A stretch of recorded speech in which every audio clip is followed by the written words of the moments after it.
glasses. Okay. There we go. Now I can see.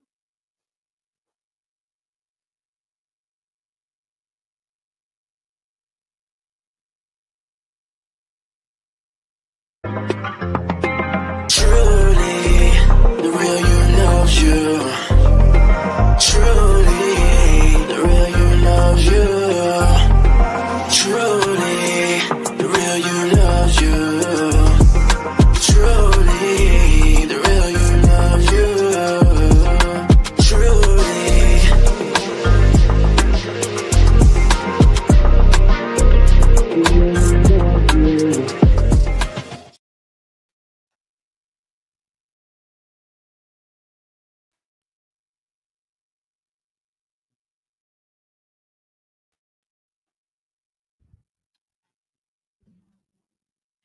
All right. Truly. All right. Truly, the real you loves you because the real you is Love. okay. All right. And welcome everyone. And I hope that you guys are seeing us because we have been managing through some technical audio and video difficulties, but we got it going. It's no difficulty. It's just Yes, a little little challenging. So you challenge. want to check to make sure that we're live because I can't tell from my normal screen here. Actually, But bear with us. Bear with us. We just want to make sure that we are live. We are live.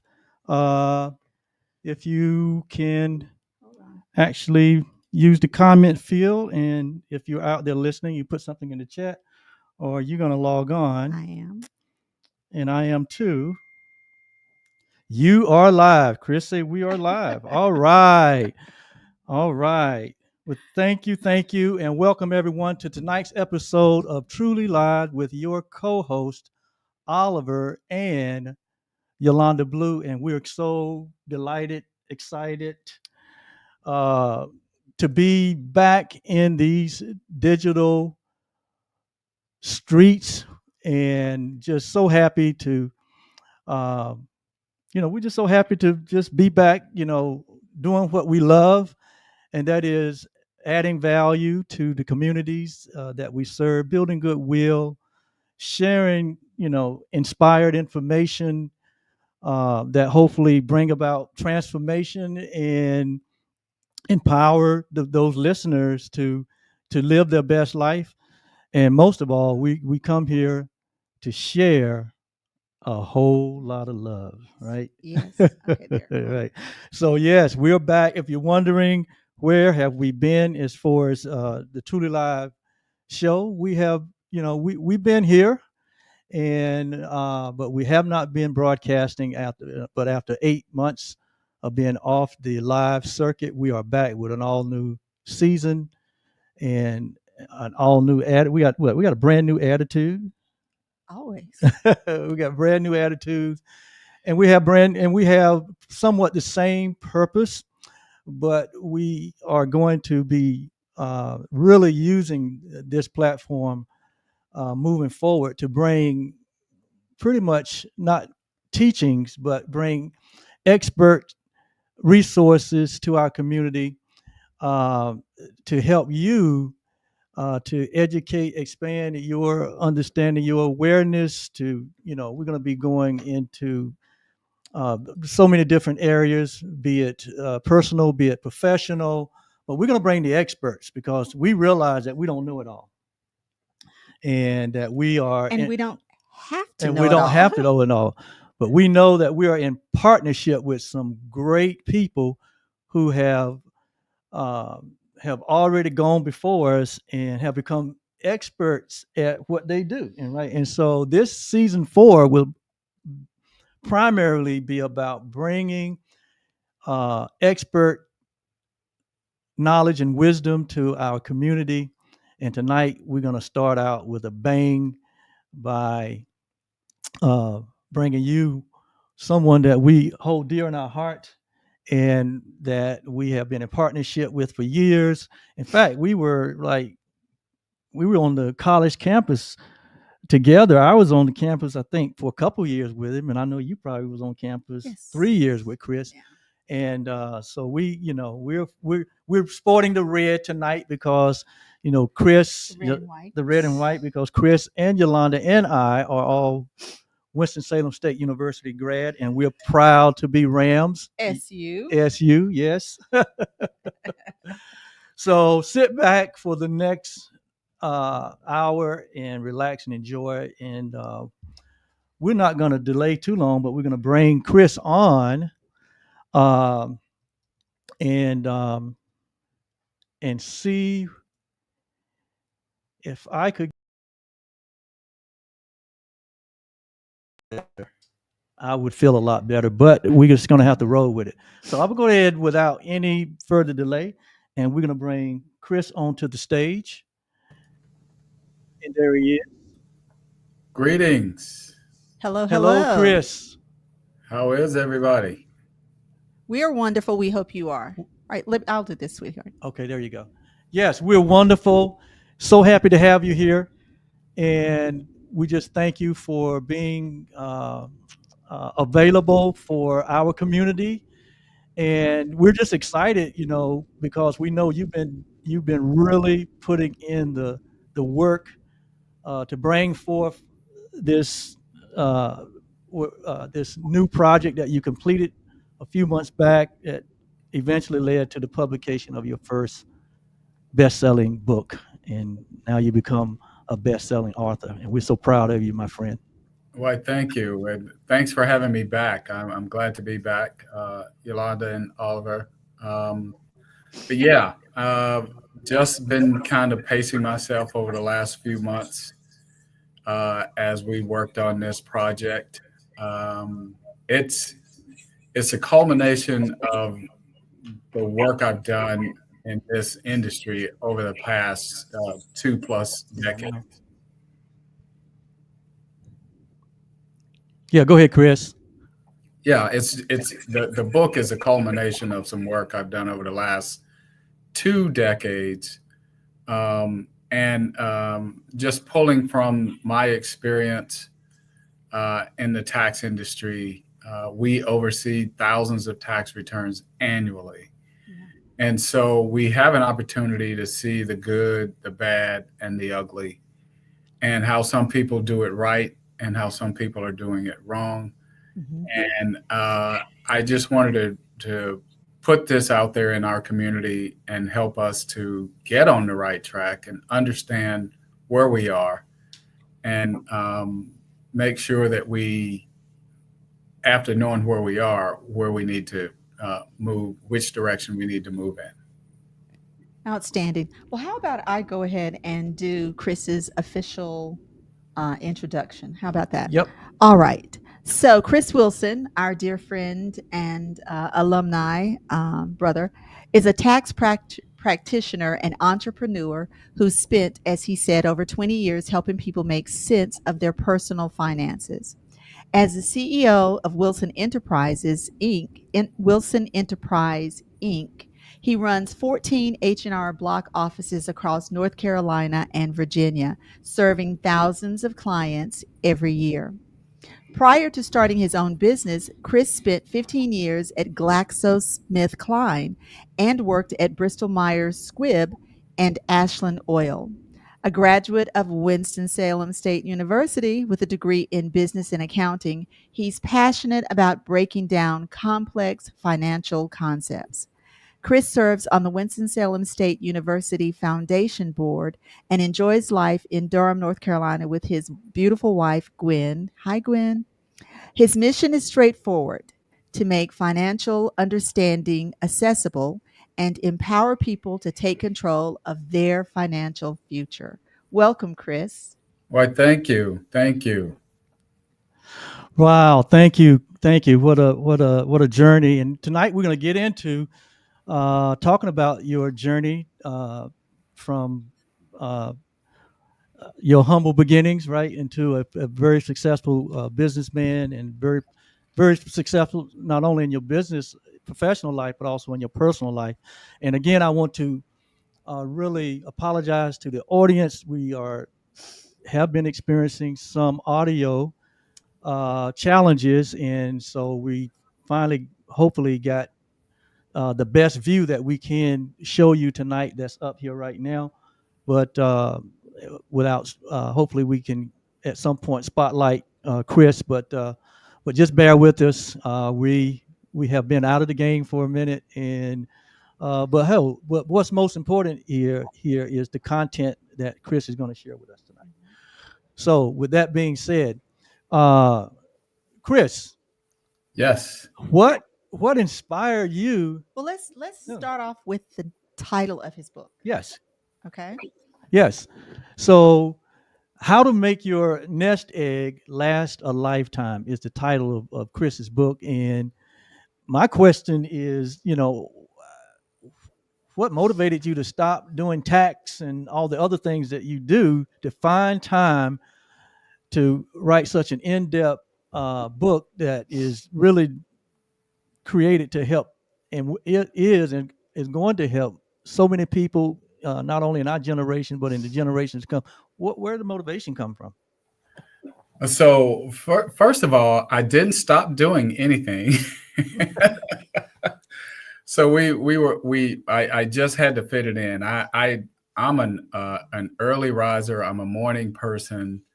So I had a routine of getting up between 4:30, 5 o'clock in the morning, and spending probably my best thinking time of the day on this book.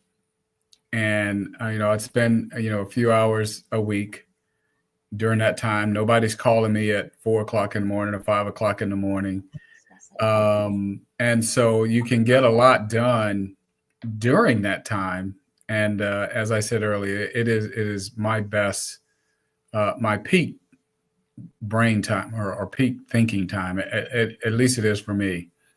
I'm not a night owl. I'm an early bird, and so that's how I was able to pull it off. It took a few months to get it all pulled together, but I spent some time drawing from my 22 plus years in the tax industry, but really to kind of pull it all together. I see a lot of what happens in our community, Oliver and Yolanda, and I see what happens in other communities, and I know how, based on how you get started, and I can pretty much tell you which path you're going to take financially based on where you are and how you get started. And so from that, I was like, okay, let's set the record straight here. If you start this way, here's where you're going to end up. And when you can show people, the right way, that's a journey worth taking. And that's what How to Make Your Nest Egg Last a Lifetime is all about. There's a lot of information out there on how to build a nest egg, and everybody talks about strategies for building. But where the void is once you have it built, the next critical life-changing decision is, how do you deploy it? And nobody's talking about how you deploy it. And so that's where the book kind of fills the gap, and how to make it last a lifetime. And that's how we got to this title and this book at this point in time. Outstanding. Yeah, outstanding. Listen, my journey and my experience with financial planning and building a nest egg and retirement and unretiring and all of that, I look back on my own life and say, hey man, I really needed to I'm gonna be honest with you. I tried to do it on my own. I didn't advise an expert. I didn't consult with an expert. And it's quite obvious that from my own experience, that having an expert in this area is what all of us need in order to maximize our resources and to make good and like you say, to build it and to build it in such a way that it can last a lifetime. That's right. Exactly. And I would say that there's a very small percent of people that that have a strategy, have a expert in their life where their finances are concerned, especially where retirement planning is concerned. Yeah. And Yeah. so, I mean, you've been out there over 20 years in the tax business, and I know you've seen so many things that, and I'm sure some of that motivated you to write this book. So Oh, absolutely. how did you connect, your tax experience with your entrepreneurial endeavors, your investment, knowledge, and your own success to like put together something that's very practical, like what you have in this book? So I talk about my beginnings in the book. I don't think you could start any more from scratch than where I started from. I got a great education at Winston-Salem State University. I came out of Winston. I learned how to learn that if you can get that from your community, from your college, then that's half the battle. And I had a job. I was fortunate enough to graduate. I was fortunate enough to have a job. It was in another state. And so, I went back home right after graduation. And when you relocate, you've got to put down a month's rent. You got to pay the deposits and all of that. I literally was able to collect enough money to make those down payments. But I did not have enough money to get to my destination.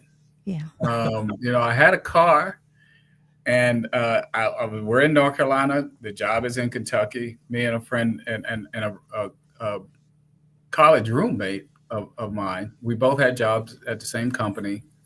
And so we struck out together. I left North Carolina, drove up to Virginia where he lived, and then we headed on a journey to Lexington. And in order to pay for gas, back then you could trade in Coke bottles for exchange for money, at 5 cents a bottle or whatever. So I had a trunk full of Coca-Cola bottles, cashing it in along the way to get gas to get to Lexington, Kentucky. Hold now. Now you're talking about Chris Wilson, the college graduate with a BS degree With the BA. at this point in your life. Yeah. That's how we got started. And to top it off, my roommate, his car broke down just as we hit the city limits. And I count that as a blessing because it could have happened anywhere along the journey. Yeah.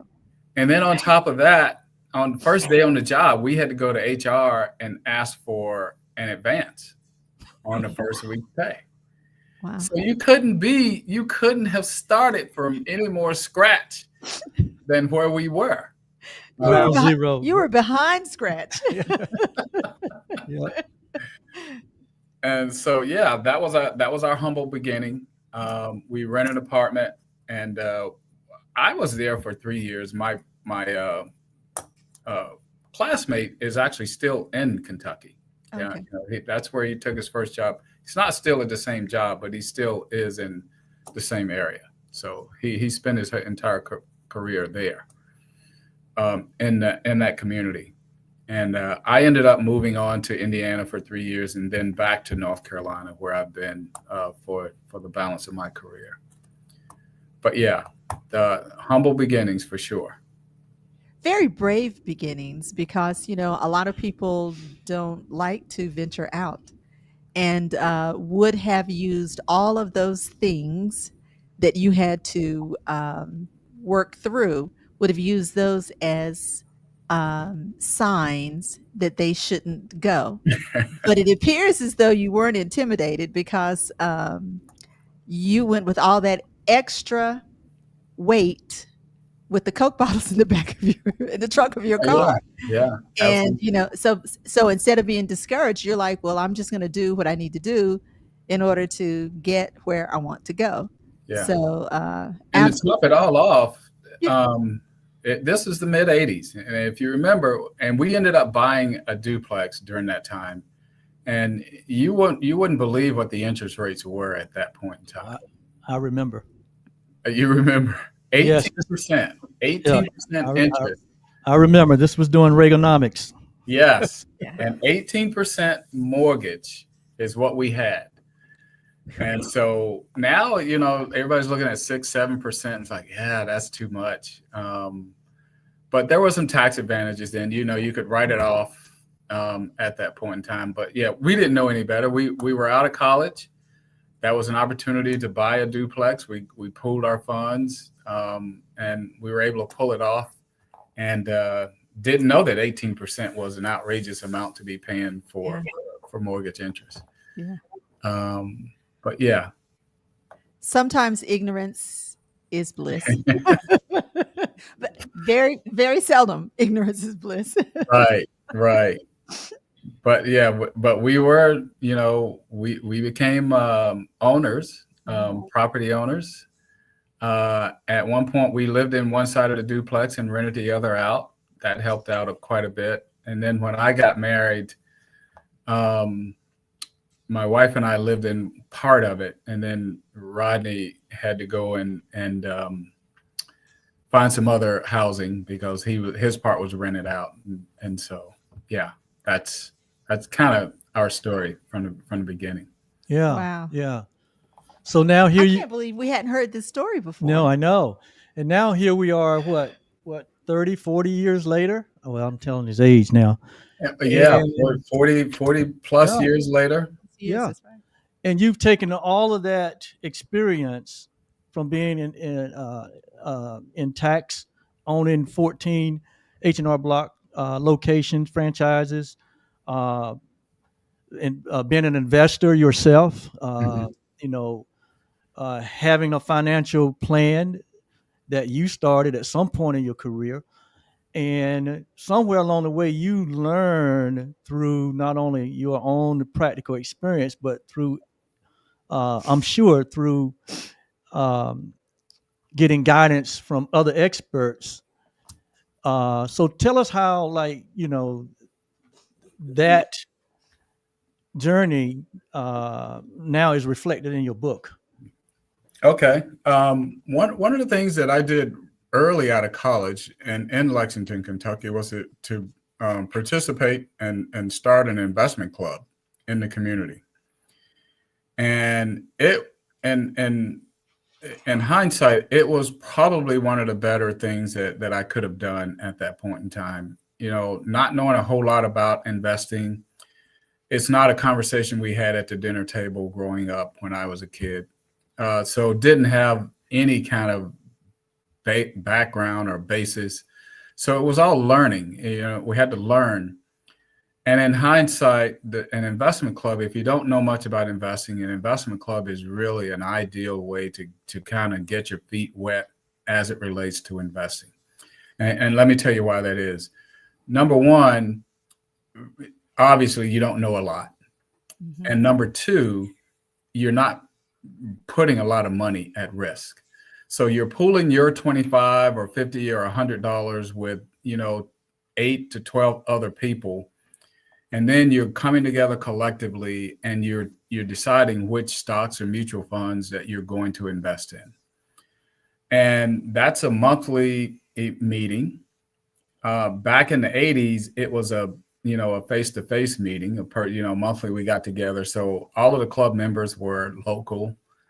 And part of that experience was having an education aspect of the meeting. And so each meeting, someone would be assigned to do some research and come back and present to the group, and that's how we learned how to invest and what the market was all about. We made some mistakes, but that's the beauty of it. It's kind of like baseball. You don't have to bat 1,000 in order to be a successful baseball player. You don't have to bat 1,000 when it comes to investing either. You just got to get in the game, and which, for the most part, most of us are intimidated by the game, and so we don't attempt to play it. But that was one of the more critical decisions that I made, was to start and participate in an investment club during that time. when I was in Lexington, Kentucky. Yeah, you said it. You said it best when you said you just gotta what get in the game, right? Got to get in the You got game. to get in the game because money is designed to circulate, and if there's no circulation, there's no growth aspect to it, right? Right. And so, in your book, how to make your nest egg to last a lifetime. You introduce your own model I do. in that book. You want to talk a little bit about that? And I think in the book you call it the North Star Egg Legacy Model. Can you kind of share? The North Star Nest Egg Legacy Model. Yes. Okay. So before I talk about that, the model, let me talk about why I created a model. I've known for a long time that we as a community weren't doing things the most optimal way for us to have an ideal retirement, long term. We're living longer, which means we're going to need more money in retirement. And so I've always known it was a problem the way that we did and the way we do retirement, but I didn't have a solution. And nobody wants to talk about it. Nobody wants to hear about a problem unless you're bringing a solution to the table. And so I developed this model, and it's time tested, all the way back to 2010, and you can go further back if you want to. But from 2010, I've got the model tested all the way up through 25, which is 24, 25, where we are today. And built this model and introduced it in the book. And basically, what our community does is we rely on annuities to a lot of folk in our community rely on annuities, and we're being targeted by that industry, to be quite honest with you, because we don't know a lot about investing, and because it's that volatile thing that goes up and down. People don't want any part of that. Now, when you put that up against an argument that says, well, here's a lifetime guarantee, here's a monthly amount, and it's guaranteed for life. Now, you put that up against a volatility option, and the guaranteed income for life sounds good, it feels good, it's just like soul food. So that's a no-brainer, and you go that way, every time, if you don't understand how the market works. But here's the crux. You're good in retirement when you first start, of course. And that number doesn't change, 5, 10, 15 years into retirement. It doesn't. And everything around that number has changed. Inflation is just making the cost of everything move higher and higher. And so now that you've got your Social Security, which doesn't change much, and if you're lucky, you have a pension that is a fixed number.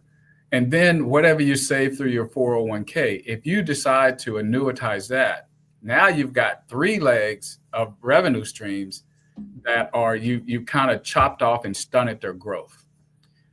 You've got a certain pool of money coming in, but that's what you're going to have going forward into retirement.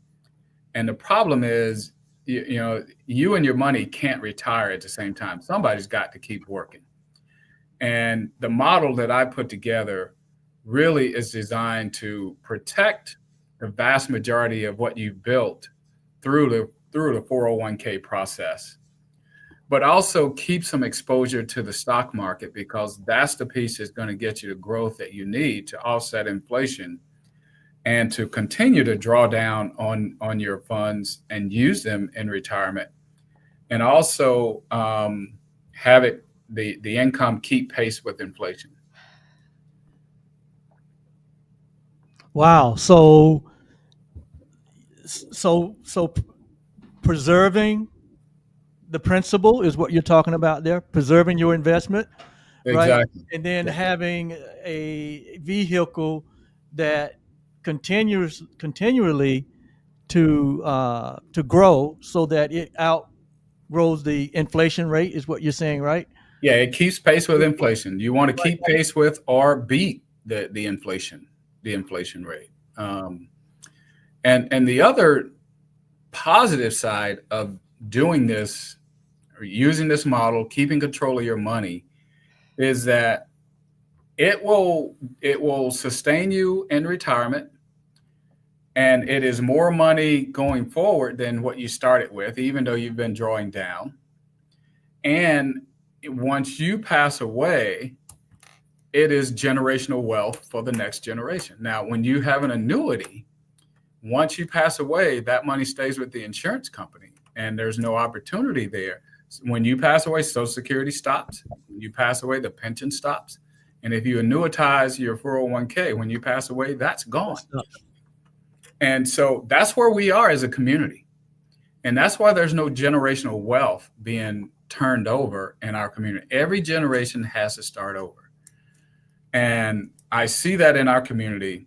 But then at the same time, I see how other communities are structuring their retirement, and their tax situation tells a different story. It tells a totally different story. And that's what the book is all about. It's really just kind of, laying bare, here's where we are, here's how we got here, here's why we make the mistakes we make, and here's a path forward. Is really what it's about. Well, I just put your quote up because I thought that was phenomenal. You and your money cannot retire at the same time. Somebody has to keep on working. Keep on working. And that doesn't mean that you have to, if you structure it right, that don't mean that you have to continue to work, right? Yes. Your money has to continue to work, right? And yes. So, yeah. Outstanding. Right. So in the book, like you said, you don't address as much about how to create the nest egg, more so than how to properly position the nest egg. So how to deploy it. Yes. Right. How to deploy it. Right. And go ahead. And different folk end up with a nest egg of different sizes, varying sizes. You may have $3 million in your nest egg. You may have $275,000 in your nest egg. Regardless of what you got, you can apply the model to it, and it works for you. And our time-tested model, the way it is, the way we executed, you can go back and look. If you started in 2010, you now have more money in 2024 than you started with in 2010, and every year you've drawn down 4% of the value as part of your financial income for that month, for that year. Wow. Yeah, and you really, like, in the book, you use really like examples of real numbers, real situations. Exactly. That real models that one can really look at and kind of glean from your models and your examples to kind of like identify where they are and maybe, Yes. What's their next best step, because everyone's situation is different. Yeah. And, the kind of income one has, whether income is predictable, whether it's stable, Or variable, your stage and age in life. Yeah. But I think you talk about in the book that it doesn't matter where you are, whether you're at the beginning of a career, or you're mid-career, or you're approaching retirement age. There are things that you can do in order to kind of align yourself with the model, and it will work in any of those stages. It will work. It will work in those stages. Yes. So I try to make it as simplistic as I possibly can, giving you step by step, giving you an example of some clients that are using it and how they are faring.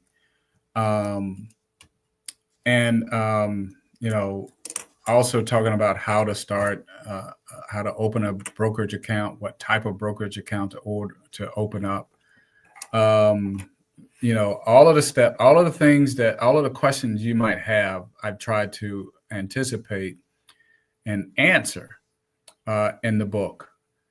And some of the feedback I'm getting is that, I'm relieved now because I now have a path. Yeah. I know, what my retirement future can look like or will look like. Mm-hmm. And that's rewarding for me to have, the readers of the book to come back and say, yeah, this makes a lot of sense. And it's the path that I'm gonna follow. So my challenge is to get it out there more broadly than it currently is. But those who are reading it, you can look at some of the reviews and see that it's on the right track. Well, speaking of reviews, how about I just read one real quick right here? Duncan Giles says, "What Susie Orman was for boomers, Chris Wilson is for this generation." Reviewed in the United States on May 29, 2025. He makes you smarter, more confident, and more in control. He doesn't just give advice, he gives you belief that you can do this. Absolutely. Absolutely. I don't know that person. That's what's exciting for me is, I read some of the reviews, and the reviews are just, they can be inspiring and they can be gut punches, all at the same time. But fortunately, I haven't had any gut punches. I've kind of anticipated that, but Yeah. I think the closest thing to a gut punch I've got is somebody rated it a 4-star. It says great information, but I talk about in the book. The book is really designed. When I started the book with our community in mind, and I wrote it with our community in mind. And so I talk about some of the challenges and some of the things that have just kind of slighted our community in some form or fashion all throughout our history. And for example, when Social Security first started, the African American community was excluded from being considered for Social Security. And it's things like that. So the information I've shared in the book, is it useful for everybody? Of course it is.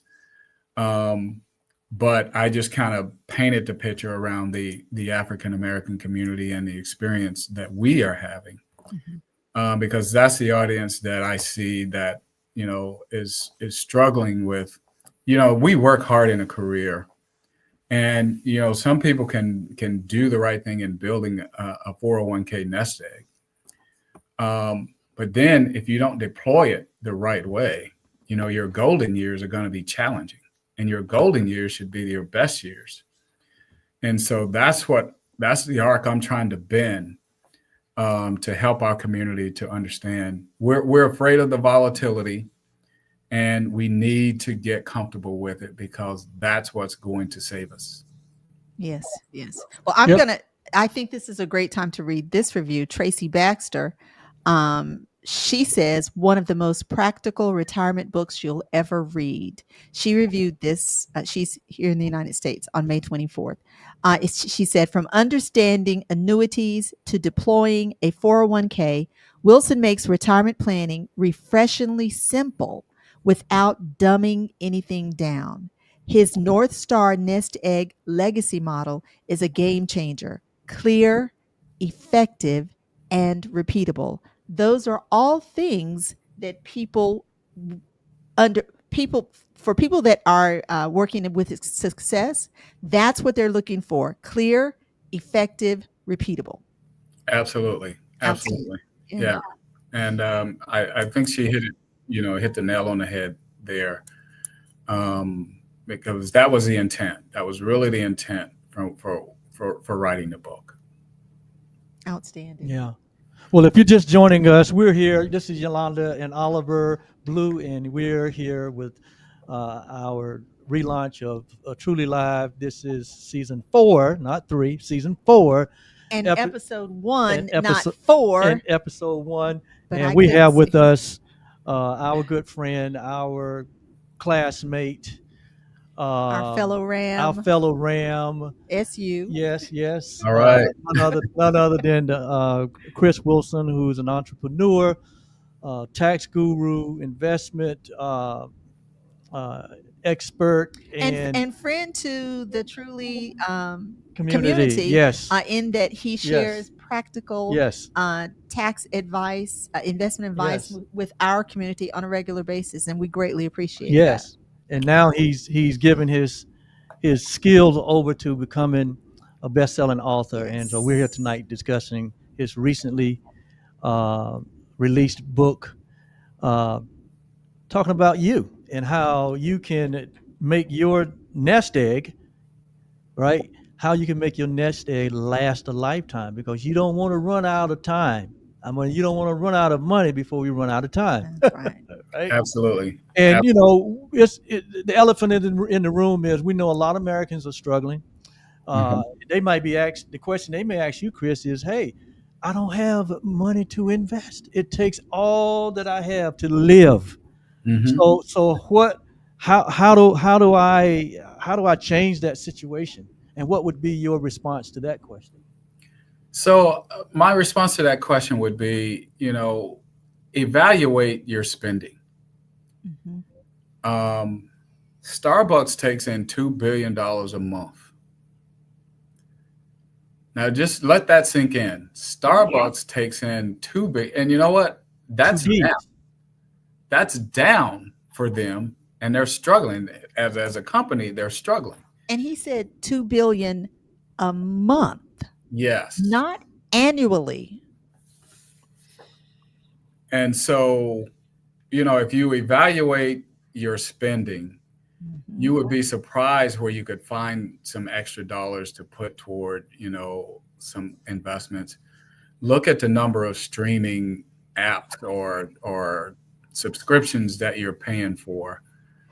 Um, and a strategy I tell folks, these you got all of these streaming subscriptions, and it's hard to get them to get out of them. One of the strategies that I share with folks is, look, just cancel a card. Just cancel a card and start over.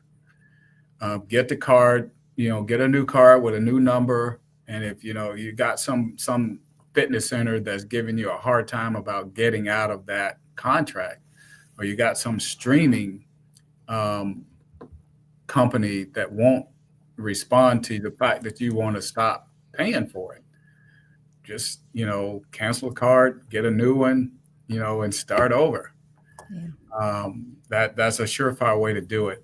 And you if you think long enough and hard enough, you can find ways. You can find money in your budget, Oh yeah. redirect toward your retirement future or your financial future, and that's worth considering. In that we're all looking and expecting to retire, and we're all going to get older at some point, to the point where we can't work or we shouldn't be working. And so we need to plan for it, and we need to anticipate it. But the thing is certain, the one thing that is certain, that is no one's coming to save us. Yeah. Nobody's coming to save us. And so we have to be about making the changes that we need to make and being intentional about moving in that direction. And you don't need anybody's permission to do that. You can do all of that right now on your own. Wow. Yeah, well, here we've always taught that everything starts with the decision, Absolutely. right? And a lot of decisions are born out of pain points, birthed out of our discontent. Yeah. And so, But can also be birthed out of our longings and desires.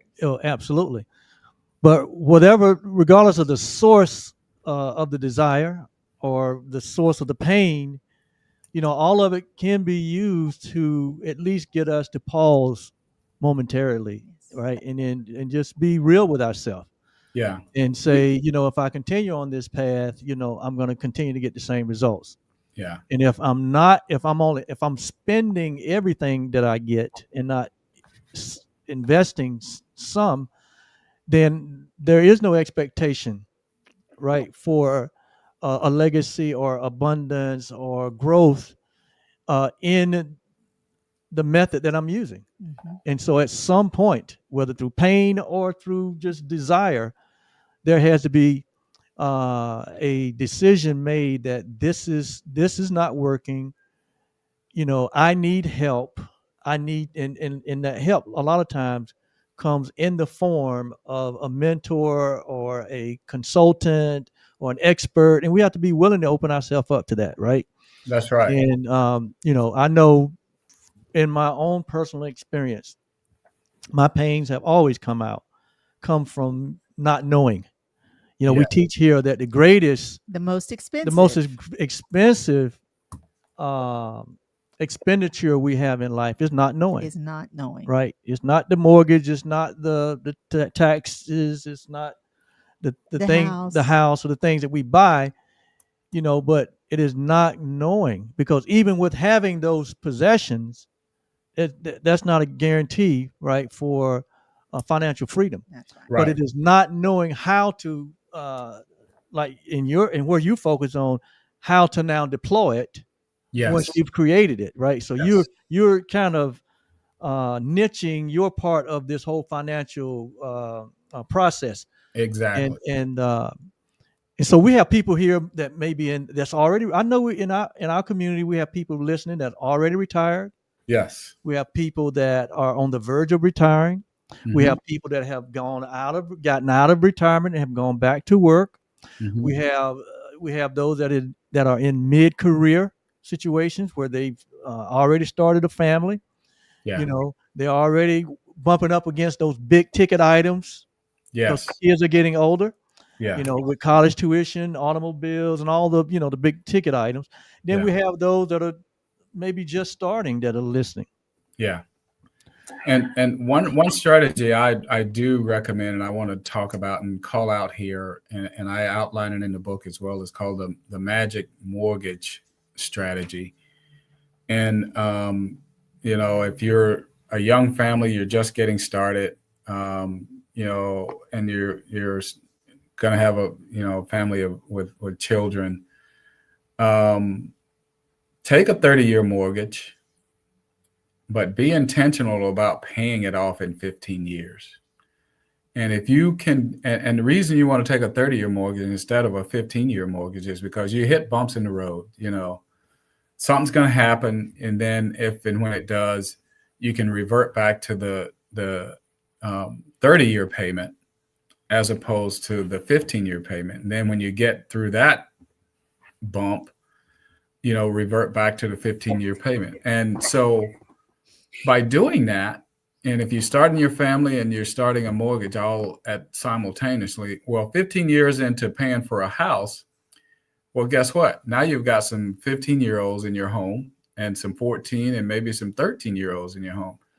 At 15 and having a mortgage paid for, well, guess what you can do with what used to be the mortgage payment? Oh, You yeah. can pay college tuition. You can pay college tuition with on the back half, and save something like $200,000 on a $400,000 loan at 6.8%. I think I spell that out in the book using those factors. That's a strategy that I recommend to my clients, particularly young clients that are just getting started. And the difference in the payment, is about $900. You add another $900 a month to your payment, but you get it out of the way, and then you can use what was the payment to accumulate rather quickly Yes. what could be tuition money for however many kids you have coming after that. It just worked. That's a strategy that I use. Both of our kids went to out-of-state schools, and none of them have loans at this point, or had loans. Outstanding. Yeah, that's a great strategy for you younger folks that are building families, and because the big ticket items are coming. Yeah, yeah, they're They- there, and you they're need coming, them. and you Yeah, have to plan for them. right, right. You have to plan for But them. just that strategy um, allows you to be able to maneuver the things that are going to come up. Yes, So when you can be disciplined enough, and granted, um, there are tremendous savings in just our everyday life that could be used to do just that. oh, Um, absolutely. you talked about the one coffee, but there are things that we do on a monthly basis that if you worked with a budget, you would see the detail of where your money is going, and you Yes. would see that you easily have that amount of money. Hmm. So Yes. So, Chris, you dealt with some common challenges in the book, and for instance, running out of money in retirement. That's one of the common fears, Yeah, and yeah, and that is a even that, even it keeps people from retiring. yes. Uh, so, how does your model help to combat that anxiety? So it lays out a plan, and I actually had a conversation with somebody after they read the book, and I got the feeling that the weight of the world had been lifted from their shoulders, and I said to myself, "Oh my God." They were so dialed in to, yes, this is a strategy that I can use. I now know what my future can look like and can be like. I've run the numbers and it will work for me. And they were going to use it. Now, the other thing I recommend doing in the book is starting an investment club. I talked about investment clubs, and I was actually part of two investment clubs, one in Kentucky in the mid 80s. And then when I got back to North Carolina, the decade of the 90s, I was part of an investment club here as well. So during the time that I was involved, all of our meetings were face to face. And once we got to the point to where you got families and the children are up in age and they got to go to soccer practice and, all of the after school activities, that kind of weighed on our ability to get together, face to face on a monthly basis. But now that Zoom is prevalent, you can form a club. People can be in the four corners of the country. You can have a digital brokerage account. You have digital, basically everything. The barriers to coming together have been lowered, and that's why I now am recommending people start investment clubs, because you can learn. You can learn as you go. Nothing to me is more frightening than somebody who is getting ready to retire. They've got this lump sum of money that they built over their career, and they know absolutely nothing about finance and investing. And those people are targeted, and those are the people who end up in annuities. yeah. But if you get into an investment club, and all along the way, you continue to build your nest egg, but all along the way, you're getting some experience in the market. You're going to win some, you're going to lose some, but the fact that you're in there means that you're learning all along the way. And the game that help you build your nest egg is not the game you can play when you're trying to deploy it and live off of it. Right. You've got to switch gears. You got to go from offense. You got to get on defense, but you got to play defense with the idea of having some offense as part of the strategy. Wow. Yeah. Oh, that's very good. That's very good.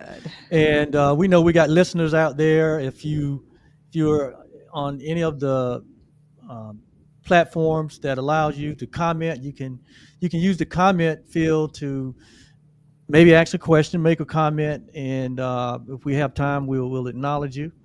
And just want to acknowledge some people that are out there that I know that's listening to me. Hello, Danielle. Hello, Nikki. And all we want to say hello to all of our patrons Yes. that may be listening to us tonight. Dr. Jill. Yep, Dr. Jill. Yes, yes. And even my 92-year-old mom is probably listening in on Yes. this. And of course, she's well into her nest egg, right? And Absolutely. yeah, but and for her, I don't know where she got her expertise from, but her nest egg has not run out. Well, that's a good thing. That's Yeah, a good thing. it's very good. I do have an example in the book of a client who's in their 90s, who's 90, a divorced single mother when she was young. And, the way that I got introduced to this person was their portfolio had done so well and they had to pay so much in taxes, and they did not understand why they had to pay so much in taxes. And so they came to me, and I was able to look at the return and break it down for them and explain it to them, what had happened. And, it's a great situation to be in. And I was, she was proud of what she had accomplished, and I was just as proud of her for having done it. Single divorced mother, and she had a simple strategy of she got interested in investing, for one, at an early age, and she didn't have any formal education in it, but she was interested in it. And so her strategy was to invest in a mutual fund. If that mutual fund makes money, stick with it. And if it does not, sell it and get something that does. That's a simple strategy. And she's employed that for over and well into her 90s. Yeah. Well, I mean, really, if you got two different segment of people here. You have the majority of the people are employed through an employer, and most employers these days make it very easy for you, right, to have access to instruments to start building your nest egg, right? Oh, absolutely. Through payroll deduction, through employee matching opportunities. There's a myriad of already proven and structured ways that employers help employees to begin to build that nest egg. Yeah, And that's an area where we've gotten really, really much better in terms of building it. Mm-hmm. But the deployment piece, nobody's paying attention to. And that's where the devil is in the details. Yeah. If you start out and you do all of the things that you're supposed to do to build a nice 401k, you use target date funds or whatever, and you come out the back end with this nice nest egg, the next decision you make is probably the most critical decision you will make as it relates to your retirement. Mm-hmm. I mean, it really is. And we got to get that decision right. We've got to start making the right decision there. Wow. I'm gonna read another review. I just think this is great. The title of the book is How to Make Your Nest Egg Last a Lifetime. And Evangelina Esparza, she says, the financial advice our parents never had. Wilson's personal story, growing up in a home where financial conversations didn't happen, resonated deeply. This is something that happens all the time, is what she's saying. She said, this book fills the gap for millions of us who were taught to work hard, but never taught how to retire smart. Yes, absolutely. That's the void this book fills. Outstanding. Yeah. So you got the person that may be employed through a business that provides them, structure and guidance and vehicles to begin to build that nest egg. And then on the other hand, you got the person that is working for themselves. It maybe Yes. have their own business, they're an entrepreneur, and whether that person that's on that entrepreneurial path which you've been on, you've been on both sides of that, right? And you've been successful on both sides of that. So what advice do you have for the entrepreneur who's who's building their business? Their income may not be as predictable or stable. They may not have the ready-made resources, right, that an employee would have through a company that has already vetted and provided, financial advice for the employees. How do you advise that entrepreneur who may be reinvesting, a lot of their money back into the business? They're trying to get the business going, but at the same time, they have to create their own financial future, their own retirement. Yeah. So there are lots of opportunities for entrepreneurs and business and small business owners to set aside funding for their retirement. I mean, the opportunities are rich in terms of the choices you can make in the past that you can follow in order to do that. But to your point, if your business is not making a profit, then that's all for naught, because you can only do that with the profit part of your company. Right. And so part of what I say to entrepreneurs, and you gotta put these young athletes into this category now as well. They're, now that they can get paid for being athletes, they're small business owners. They are in the business. Now, you got to be tax smart. If you're tax smart, you can reduce your taxable bill significantly based on what type of entity you establish in order to run your NIL money through, or to be an entrepreneur. The most expensive entity type is the sole proprietor. And most African Americans, 93% of African Americans are in business as what? Sole proprietors. Yeah. And so that's fine to start with. I get it. It's the easiest one to do. There's less work you have to do to establish it. You just add it to your personal tax return, and the government will happily charge you self-employment tax plus income tax on this self-employment income. But once you start making some serious money as a small business owner, then you gotta change tack and look at some other entity types that will allow you to pay less in tax. Still meet your tax obligation, but reduce the amount of money that you actually pay in self-employment tax by going with an S corp in many cases, as opposed to a partnership or a sole proprietor. So just the way you start right off the bat, you could dig yourself a hole financially by not choosing the right entity type. And it's great to start in one place when you don't have a lot of money coming in, and that's fine. Do a sole proprietorship while you're learning. But once that thing starts to get traction and starts kicking off some profit, now is the time to pivot to a different entity type. Yes.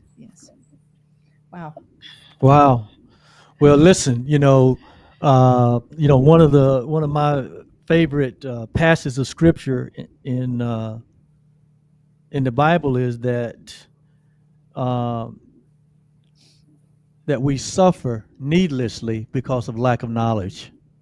And it's quite obvious that you are bringing forth knowledge from your own experience, knowledge from your own being mentored over so many years, and now you've encapsulated all of that in one nice package book where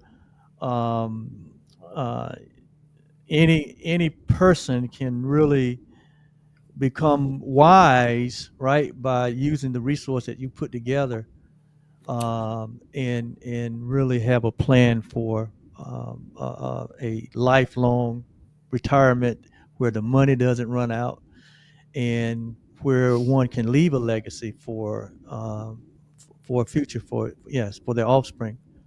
Yes, and that's the point. The book is designed to be used as a reference. You and I say in the book, use it how it best fits your need. You don't have to read it from cover to cover. You may start with a particular chapter. If you need to kind of structure a portfolio right away, read chapter 2. If you've got young people who are trying to figure out what to do next, read chapter 4. And then you can use it as a reference, and you don't have to just read it once and be done with it. You can come back to it because there's information in there that's instructional about how to do certain things. Yeah, and like Yolanda and I, we both like history, and you put a lot of history in that book Yes, as to why there is such a crisis around retirement, exactly. and it didn't And just that's actually in chapter 1. yeah, that's That's actually in chapter chapter one. one, Yeah, because this chapter one. thing just didn't start here, Yeah. in the 2000s, or Right. it is the seed of years of history that is rooted in ideas and causes that are really antithetical to creating a legacy, Exactly.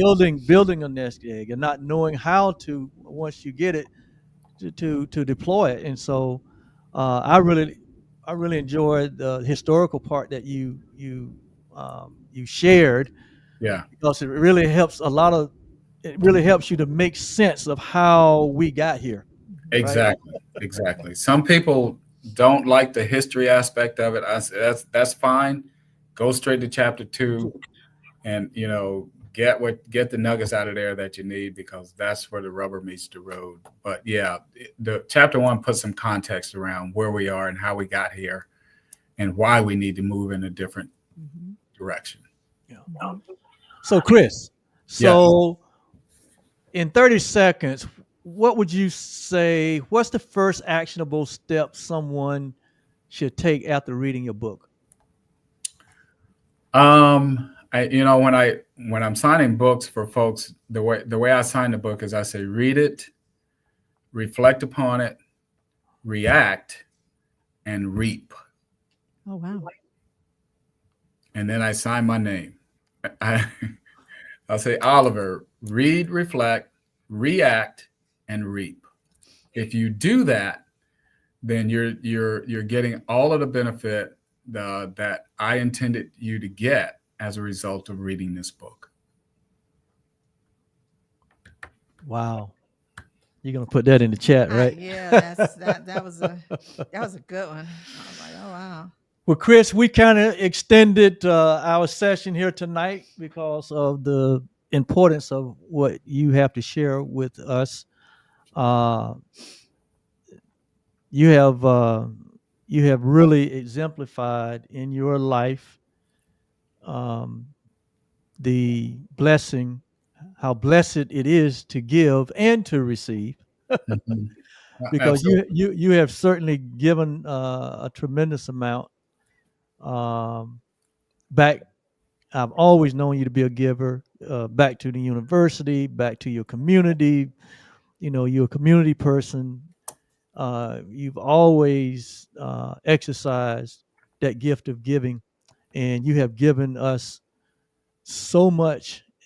And you'll get to leave all of this knowledge and wisdom for the next generation, because the book will live far beyond, uh, you know, your incarnation. And I'm sure that was part of the purpose. Exactly. That's a legacy that you're leaving, and we certainly appreciate it, because we're grandparents, right? Yeah. Yeah. And we definitely want our grandchildren, as well as our children, to be more informed than we were, Oh, and it yes. should be. I mean, that's what evolution is about. It should be Yeah. the next generation should be more informed, and so it is experts like you that have done the work. See, you don't have to reinvent the wheel. The work's already been done. You just need to Yes. find an expert, right? right. You know, that's what the wise man does. He finds the expert, Absolutely. one who's already done the work And redeems the time. and redeemed the time, right? Yeah. And so we're so thankful. We're so grateful for you and what you continue to do to bless this world and Mhm. your community and bless our community here at Truly Live. Yes. You've been with us for the last 3 or 4 years, showing up during tax season, and we're grateful for that. Yeah. We're grateful for that. The last thing I want to say is I've had a very near and dear friend to pass away, and who's also a client, and her funeral is tomorrow. And I reflected on, the life that she's lived, and she's been retired in retirement for more than 2 decades. She never went back to work. She's leaving an inheritance for her grandchildren, Wow. and she lived the life the way that she wanted to live it. And I just reflected on that, and I thought, okay, she did it right. Yeah. She did it right. It's always hard to lose, a dear friend. Mhm. But when I stop and think about, her situation and how she lived her life and what she's leaving behind for the next generation, that makes what I do worth doing. Outstanding. Outstanding. Yes, outstanding. Outstanding. All right. Well, there you have it. And you can actually purchase Chris's book on Amazon, right? And again, how I think I have I didn't see that. yeah, I think I may have the cover here so one can know that it's you. Let's see if I can put that up, Chris. Yeah. Yeah. Yeah, there you go, right there. How to make your nest eggs last a lifetime. And yeah, because eventually you have to crack. I guess that's symbolic. Eventually you have to crack it open, right? Absolutely. It's got to go to work for you. It got to go to work for you. Yeah. So yeah, so you can purchase Chris's book at on Amazon, and hey, it's a great resource. It makes for a great gift, and it makes for a great conversation, right? And if you're really serious about this and serious about starting a investment club, this will be a great resource to use, right, to build that investment club around, building it around knowledge, not just about around what we already know, but bringing in this reference and other references to like really get something started. Absolutely. And so it serves, it serves a great purpose, not in terms of its intention, but also like a how-to. You can really use the book as a how-to or a blueprint for establishing a book club. So yes, great resource, Chris. I love the cover. I love the cover. Club, but an investment. An investment club. Yes, investment club. You're right. Love the cover. All right. Well, my All right. son, I have my son to thank for that. He designed the cover. Outstanding. Yeah. Yeah. All right. Well, we've come to the end of our first episode here. Oh, Yolanda and I are so happy to be back in these digital communities and sharing. And this is kind of the formula that and the vision that we have in season 4 here. We want to bring as much knowledge and wisdom onto our platform that's beyond what we have known and experienced ourselves. And so we have an all-star lineup of experts that we're going to be sharing on this platform moving forward. And and we look forward to helping you to get the knowledge you need to live your best life. Outstanding. Yeah. All right. Outstanding. Well, it's great to see both of you. And I look forward to coming back in the future. And I would love to, at some point, do a live, book talk so where we can engage with the audience and make it for a much richer exchange. Outstanding. Yeah. So, Yeah. We can set that up Yes. for sure. all right. Yes, yes, Great. yes. Well, thank you so much, and thank you, the listener, for joining us tonight for this relaunch of Truly Live. And we'll be back, at least for now. We'll be back at least once a month, and we'll always show up again in this season with an expert that can help you again get to the goals and aspiration that you desire. But you need knowledge, you need wisdom, you need information, and we're going to help provide that here on this platform. Thank you so much. All right. Thanks, guys. All right. So with that said, we're gonna end this episode like we've always done. Some things you don't change, and so Just because they're good things. because they're good, right? Some things are just good, and they are good for all seasons. That's right. All right. So we're going to end with we bless all of you who joined with us and those that you hold dear in your heart. So may you be truly happy. May you live in peace. May you live in love, May you know the power of forgiveness. and may you live in the recognition that your life has deep meaning and good purpose. That's the Dalai Lama's loving kindness meditation that we use as a prayer. And then Oliver and I, we add to that, may you live in the awareness of who you truly are. We extend this blessing to every being on the planet. And so it is. It is. All right. And so until our next episode of Truly Live, my name is Oliver, I'm Yolanda. and together we are the OK Blues.